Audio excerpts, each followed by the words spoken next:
What is suffering?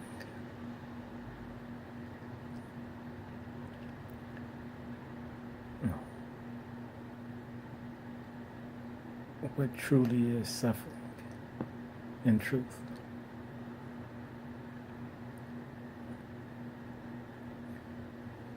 It is believed that there is a state of being called suffering. We apply it to a state.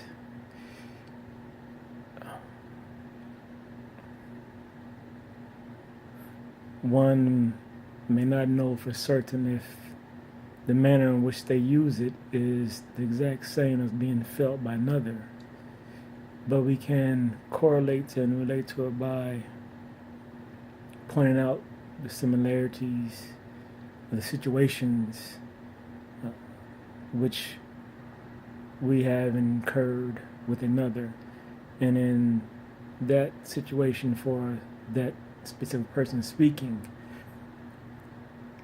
it was in that situation that they found suffering, that they went through a mental state of being, a physical, emotional state of being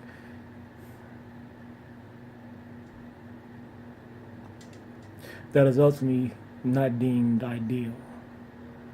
For in and of itself, there's nothing there. Within suffering itself, there's nothing. Within suffering itself, there's no suffering. Suffering doesn't feel suffering. Pain doesn't feel pain. Pain doesn't feel itself.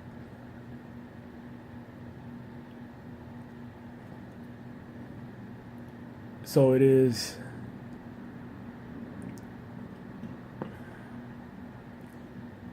our being and all this makeup, once again, emotional, psychological, physical,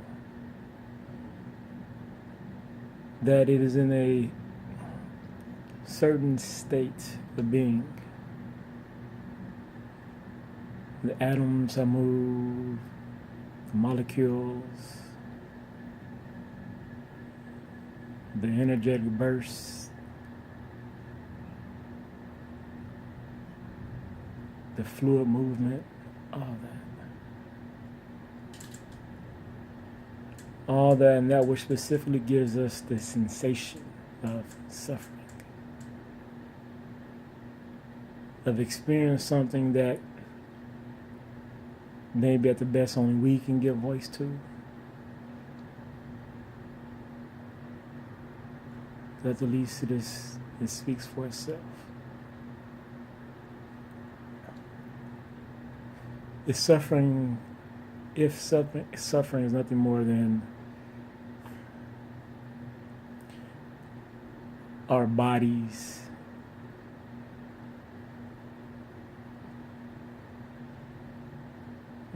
what? I was going to say our bodies fight to live and continue on. But we bring about a lot of our own suffering. We suffer ourselves.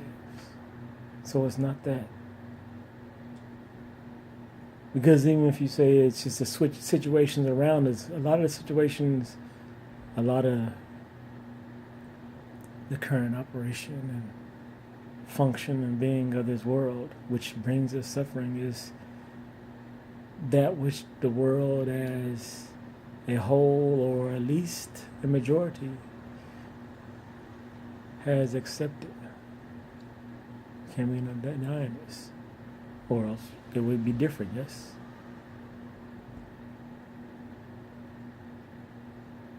So,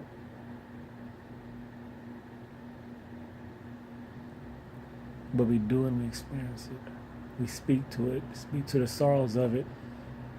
That doesn't feel good, but we continuously inject ourselves with it.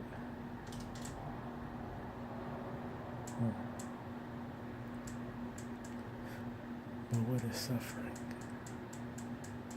Could just be some chemical reaction. It is actually being created within the body, within the mind, It is because there is no feeling in the external.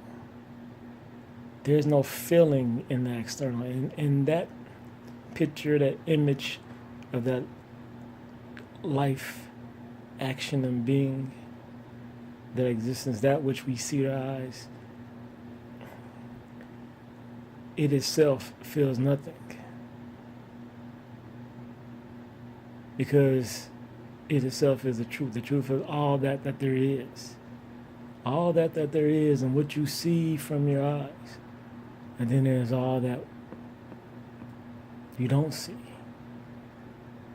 And that's the truth of all. All that is, it doesn't even have to be deep in your ignorance. It can be just right there under that thin surface.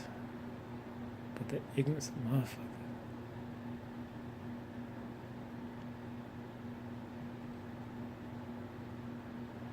Suffering. And why they concerned about it?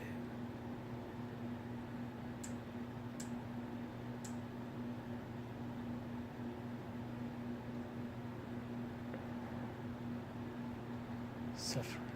But animals suffer too. But not all things suffer.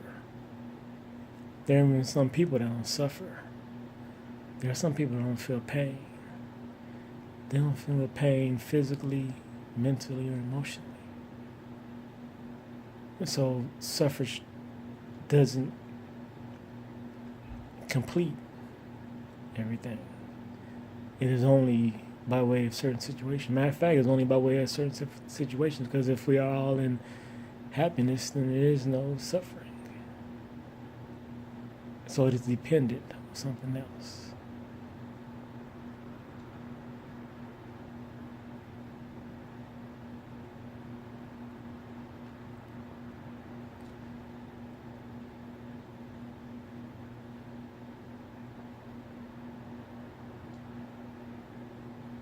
It may be as an illusion, because it may be a chemical reaction. These fluids, these electrical surges, this movement. But see, there's all that space. All that space, and there's nothing there.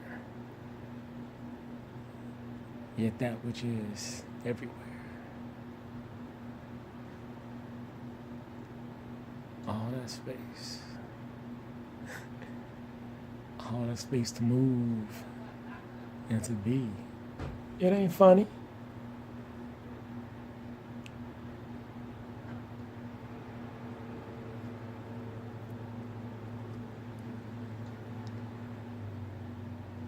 All that space.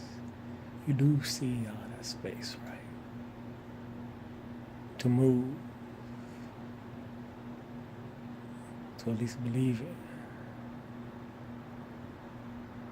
But there's the truth.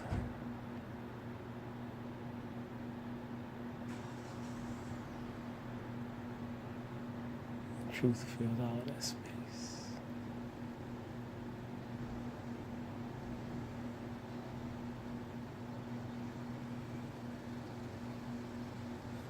And there's the belief of the oneness in the space.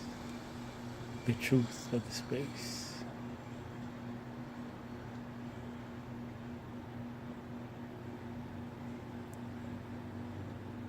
The belief of movement in the space. Maybe a necessity. It's necessary that we must believe. Do we have to believe? If we eliminate all belief, what would our actions be? What would our thought process be? What would our movement be?